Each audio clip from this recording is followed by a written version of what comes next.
Go ahead, Wash. Matt, obviously the two big guys had a great game, but Bridges had 33 the last time, and you got some late, but you were up like 18 when you started scoring. What was the difference this time, and how big a factor, in your opinion, was holding him down? Well, I think he got it at their place in a lot of different ways.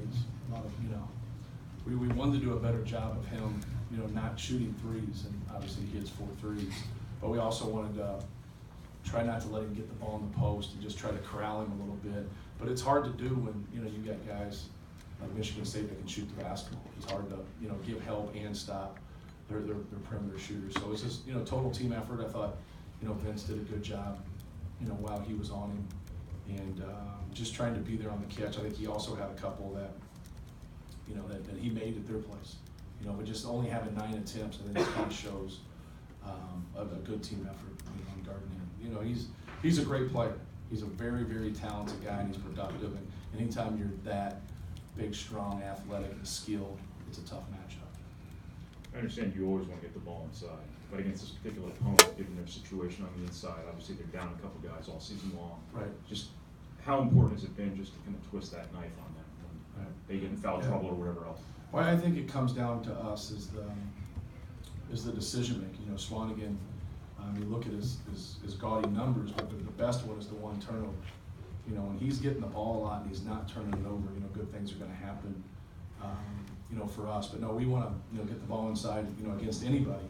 But if, the way people play post defense when they're not in foul trouble versus when they are in foul trouble, normally be in two different things. And you're at home. You get a little bit better whistle when you're at home sometimes in post play. Matt, is your team playing its best basketball this season right now? I think we're winning some kind of grinded out type games. I think that's a good thing for our team. And we're not shooting the ball particularly well. I think if you look at our percentage, we shoot 51%, then we're 33% from 3. And we haven't shot the ball well from 3 in the last 3 games. And so we haven't shot it as well. And I think that's a good thing for us because we've had some really good game shooting and we've lost those games. And so we can't have the mentality to outscore people, even though it's a good problem to have at times when you go against quality opponents. But I think from a defensive standpoint, this is the best we can do. Matt, Vince surpassed 1,000 points in this game. Just what has he meant to this team over the past 3 seasons? Well, I just think his overall versatility, a guy that can play a couple different positions, guard a couple different people, and just do a lot, of little things. He can dribble, pass, and shoot. He has good size. Just a skilled guy. But it's he came somewhere where he's needed. A lot of times in recruits, they miss that piece of it. You have to go, if you're talented and you're good enough to play right away, go where you're needed. Why wait? And we definitely needed him. He's had a great career.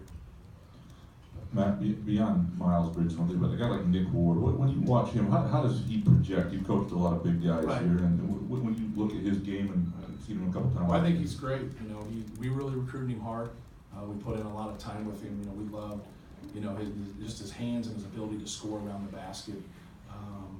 For him, it's, we wanted to double him as much as we could. He didn't play. He played 12 minutes in the game, I think.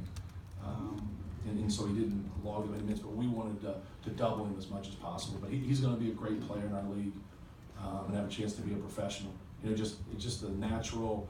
You got to be able to do a lot of little things to be successful as a big. It's not just scoring the ball. And that's what we really try to stress with those guys. Your ball screen D's got to be good. Your post D's got to be good. You got to change ends. Every time there's a rebounder, you got to hit and go get it. As soon as he just keeps building on that and doing that every single solitary time, he's going to be a load. He's going to be a guy that they have to double right away. Matt, Biggie has so many talents that people talk about, but underrated is how unselfish he is for a star. Would you talk about that? Because I think it's undervalued. Well, I think besides rebounding, it's his best attribute, his ability to pass. And I think that's really going to come out down the road. He's a very good passer from the high post. He's good out of the low post. When he keeps things simple and just takes what the defense gives him, they're kind of at his mercy right now. When he tries to squeeze through a couple people or force some things, that's where his turnovers start to accumulate. But no, he's a very, very unselfish guy, very intelligent. He understands the game. knows what's going on out there. Sometimes guys like that can really pass. Sometimes they see some things that aren't there too. So that's the the thing for him. But I thought tonight he was really simple and really unselfish. You said this is the best you've been playing defensively. How did it show up specifically today? Well, I think with it's not fair to them because I think they needed Nick Ward tonight and he wasn't on the court much, and that's not fair to them because that's hard to do. We've had that a lot early in Hammonds' career. We needed Hammonds in those games when he was a freshman, sophomore, and when he would bow out of those games, especially on the road. It was going to be really tough for us. Mm-hmm. So, we just wanted to stay with their shooters. I thought for them coming in here to beat us, they're going to have to beat us in the three-point line.